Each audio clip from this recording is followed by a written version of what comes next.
Selamat berjumpa kembali untuk olah gerak pertemuan yang ke-9 bagi Passes NT2 reguler maupun asinkronus.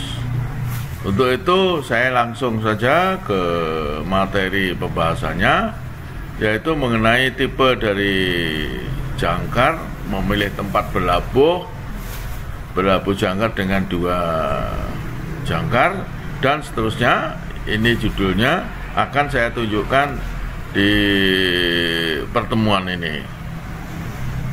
Persiapan saat akan berlabuh jangkar. Jika ulup dan rantai jangkar di semen karena lamanya pelayaran, umpamanya ketika belayar dari Pangkalan Susu sampai ke pantai barat Amerika, itu biasanya di semen supaya kalau kena ombak tidak melorot jangkar dan rantainya. Ya, kira-kira beberapa jam sebelum kapal tiba, ya semen itu harus dibongkar. Oleh karena itu perintahkan kepada anak buah untuk membersihkan semen selama kapal sudah tiba di pelabuhan. Nanti kalau berangkat lagi, menyeberang samudra lagi, ya di semen lagi. Demikian seterusnya. Lamanya kapal berlabuh jangkar di pelabuhan yang disinggahi.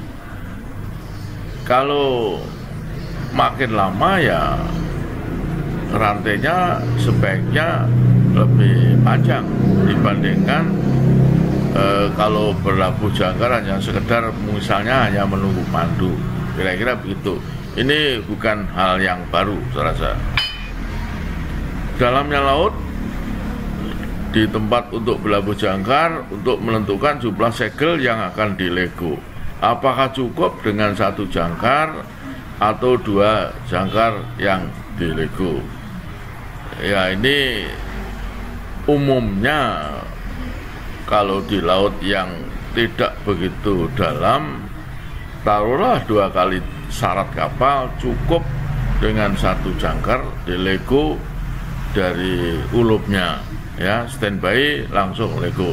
Tetapi kalau dalamnya laut lebih dari 100 meter, ya tentunya harus di area dengan menggunakan mesin jangkar. Arus angin bisa dilihat dari kapal lain, kemana arus, mana angin. Kalau angin ya bisa lah kita rasakan, tapi harus ini, kita harus lihat haluan kapal lain menghadap kemana, ya kita harus menyesuaikan. Mempelajari, mengetahui tempat berlabuh yang sudah ditentukan. Biasanya ada simbol tertentu di peta atau di ekdes. Kalau tidak ada tanda di tempat berlabuh atau ekdes, pilihlah tempat berlabuh yang aman, tidak ada kemungkinan larat ke tempat kabel laut, pipa minyak, gosong, berkah navigasi, dan properti lainnya. Sudah pasti nakoda tidak mau jangkarnya menyangkut kepada kabel dan lain-lain. Apalagi pipa minyak, kalau kepatuk jangkar, kemungkinan bocor sehingga minyak tumpah di laut, nanti menyebabkan polusi di tempat itu. Tentunya nakoda juga harus hati-hati memilih tempat berlabuh. Banyaknya kapal yang telah berlabuh lebih dahulu supaya tidak bersenggolan. Artinya jaraknya dengan kapal lain bisa diukur dengan radar berapa kabel. Ya tentunya jangan sampai nanti ketika air selek, buritan itu bersenggolan dengan kapal lain. Atur demikian rupa jaraknya cukup, andai kata 2 kapal beradu buritan karena arus selek. Kira-kira begitu. Jangkar yang akan dilego juga disamakan dengan kapal lain yang sudah duluan berlabuh. Karena pada waktu kapal nanti memutar karena arah arus berubah, tidak, yaitu tadi tidak bersenggolan. Jadi kalau kapal menghadap ke utara, ya ke utara semua. Dengan menggunakan jangkar yang sama, arah putarannya pun akan sama dan nanti tidak akan bersenggolan dengan kapal lain. Tentukan objek baringan ya yang akan untuk menentu posisi, ya bisa saja menggunakan GPS ya. Tapi kalau mau tiba bisa menggunakan paralindex dengan baringan dan jarak tertentu, nanti di mana tempat kapal itu berlabuh sudah diatur di dalam radar itu. Jarak sekian, baringan sekian, harus sudah lego. Jadi pas di tempat yang kita inginkan. Jika ada pandu, sedapat mungkin ikuti saran pandu. Ya, untuk suatu tempat tertentu kemungkinan di situ ada pandu. Ya, kalau pandunya tidak memberikan bantuan untuk berlabuh, ya nakoda sendiri yang berlabuh dengan saran dari pandu itu. Ambil posisi jangkar di peta dan tulis di jurnal, baik itu menggunakan radar atau menggunakan GPS. Demikianlah persiapan saat akan berlabuh jangkar yang dapat saya kumpulkan.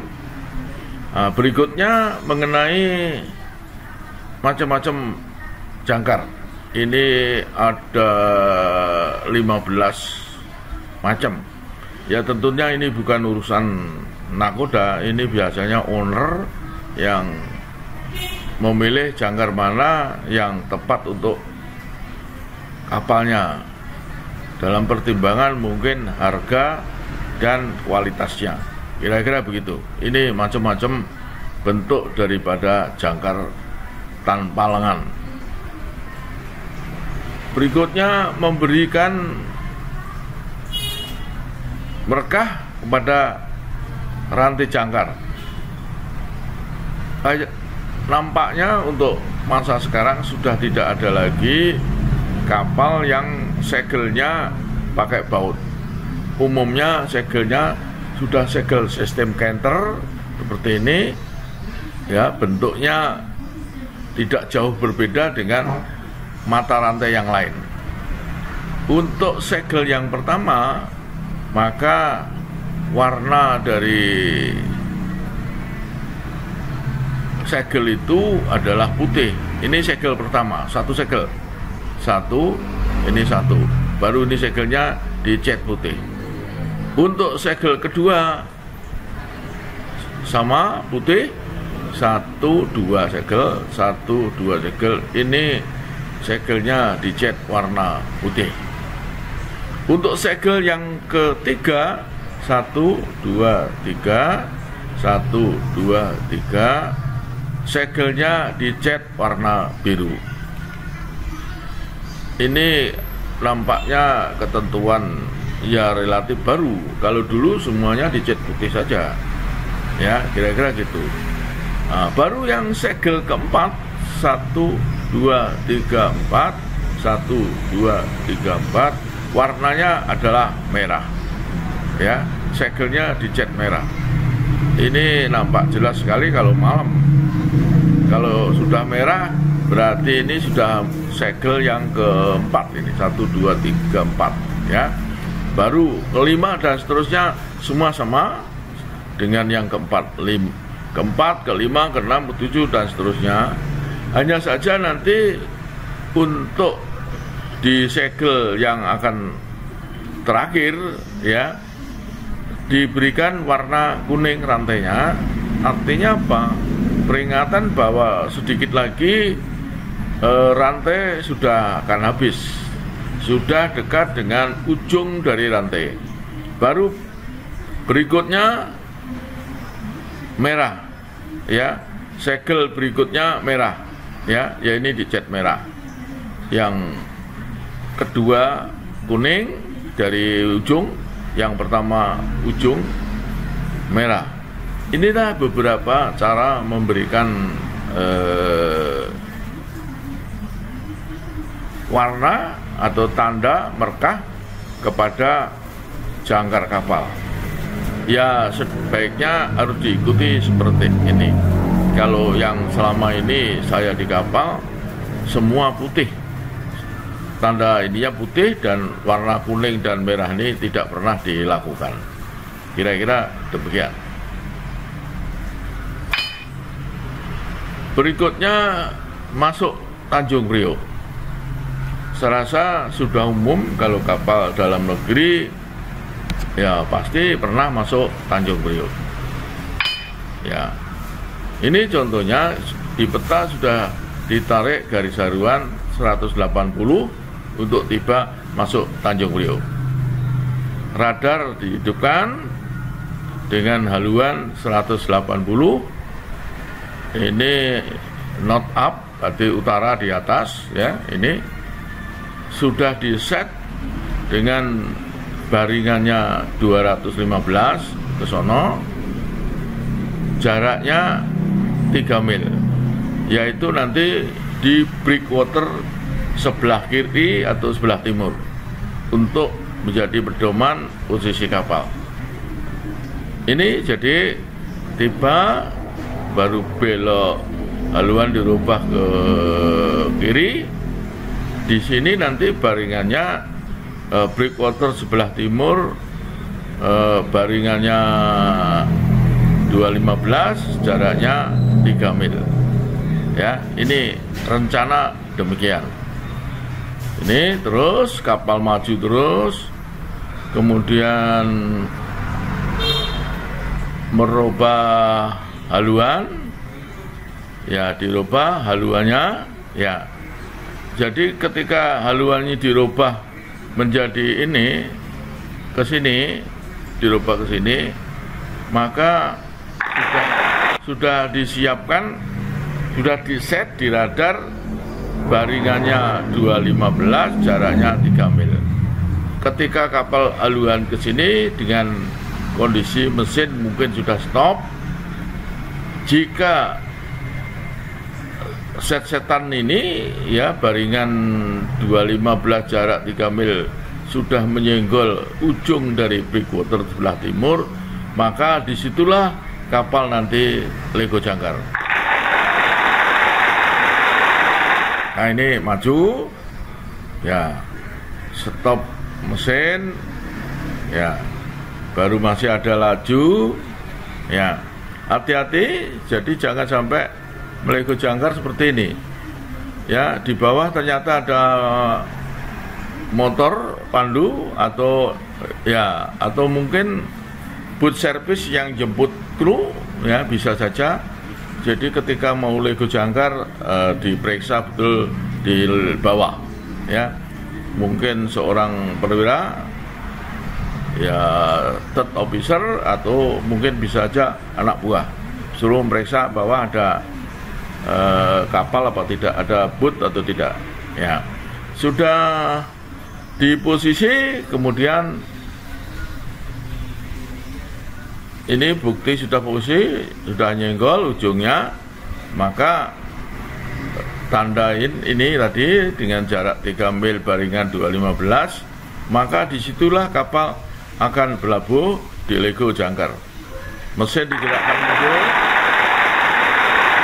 ya sambil di area rantainya stop mesin sesuai dengan dalamnya laut berapa segel yang akan di area. Ada kemungkinan ya paling tidak kalau masuk Tanjung Priok ya cukup 2 segel 3 segel, ya sudah kendor atau sudah slack rantainya, stop mesin, baru ini kencang, kemudian slack, berarti jangkar ini sudah makan. Ambil posisi, ya ambil posisi, ini kebetulan pas baringannya 215, jaraknya dari sini 3 mil sesuai dengan apa yang direncanakan di plot, di peta ini, ya baru ditandai, ya tulis di jurnal, ya kira-kira begitu. Pada tanggal 12 bulan 11 tahun 2017, baringannya sekian, jaraknya sekian ketika masuk di Tanjung Priok.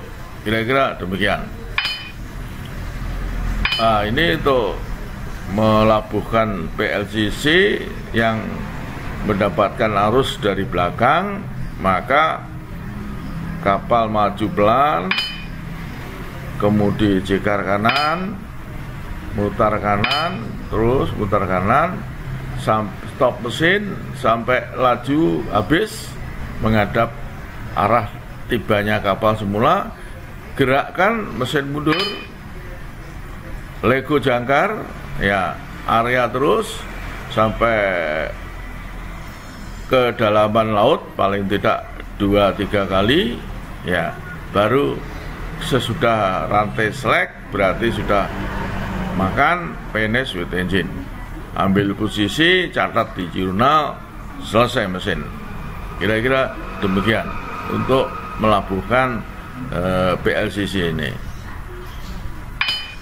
Berlabuh dengan menggunakan 2 jangkar, walaupun ini jarang dilakukan. Saya selama belayar di tanker-tanker Pertamina ya baru sekali melakukan seperti ini. 2 jangkar saya lego karena menghindari kalau nggak 2 haluan kapal waktu berlabuh rewang kiri rewang kanan, ya jadi semuanya anteng, semuanya tenang, tetap menghadap satu arah. Maka saya menggunakan 2 jangkar saya lego. Ini salah satu contoh. Kapal tiba, angin dari lambung kanan, arus dari depan, ya lego jangkar, mesin masih maju, ya stop mesin, baru kemudian mesin digerakkan mundur, ya mesin mundur, masih laju terus, haluan mundur, sudah pas sama panjang antara rantai kanan dan rantai kiri, sudah sama panjang. Ketika mundur, yang kiri di area, yang kanan di bob, sehingga demikian rupa panjang rantai yang sebelah kanan dan sebelah kiri sama. Baru diikat, kemudian finish with engine, ambil posisi. Berlabuh 2 jangkar dengan menghanyut. Ini contohnya sama, arus dari lambung kiri, arus dari depan, angin dari lambung kiri. Kapal hanyut, ya tidak menggunakan mesin, hanyut, mundur, ya baru kira-kira sudah cukup rantainya. Nanti yang di area yang sebelah kiri, kapal digerakkan maju, kemudian kanan cikar, ya ini maju kanan cikar, maka kapal akan maju, lego jangkar yang sebelah kanan sudah di posisi yang ditentukan, lego jangkar kanan, baru mesin digerakkan mundur, ya lego mundur mesin, ya kira-kira hampir sama panjang, 2 rantai sudah kencang, baru diikat, ya posisi rantai jangkarnya ngangkang, ya jangkar kiri jangkar kanan seperti ini, walaupun tidak sama panjang, ya mungkin beda-beda sedikit, ya tapi paslah ngangkang, kira-kira seperti ini. Ini berlabuh jangkar dengan menghanyut menggunakan 2 jangkar. Posisi sudah diambil, sudah bagus, finish with engine, ya selesai mesin. Berikutnya nanti ketemu di pertemuan yang ke-10, ya kemungkinan ke-10, ini ke-9, ya saya akan meneruskan materi atau bahan ajar tentang olah gerak kapal ini untuk Pacis ANT 2. Terima kasih, sampai ketemu di pertemuan berikutnya.